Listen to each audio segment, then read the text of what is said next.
Here the question says solve 3x squared minus 4x minus 5 equal to 0 by using completing square.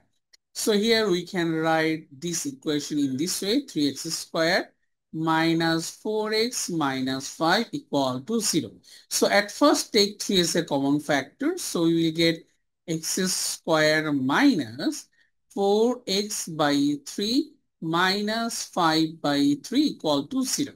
Now move 3 on another side, we will get x squared minus, instead of 4x by 3, we can write 2 into x into 2 by 3 to make 2ab. Okay, then 2 by 3 will represent b. So we can write 2 by 3 whole square. Then we need to subtract this one. So we can write 2 square by 3 square will be 4 by 9. And minus 5 by 3 equal to 0. Now from first 3 term we can write x minus 2 by 3 whole square, and if we move this minus 4 by 9 minus 5 by 3 on another side, we can write 4 by 9 plus 5 by 3. Okay, or instead of this one we can write 4 plus 5 by 3 by 3, then it will be 15 by 9. So 4 plus 15.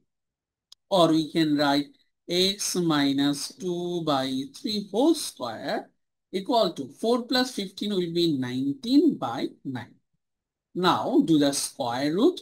Then what will we get? X minus 2 by 3 equal to plus minus square root of 19 by 9 or plus minus square root of 19 by 3.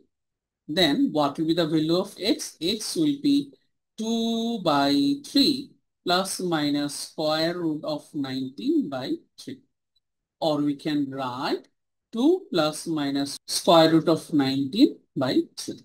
And here we will get two solutions. One is 2 plus root over 19 by 3 and another one is 2 minus root over 19 by 3.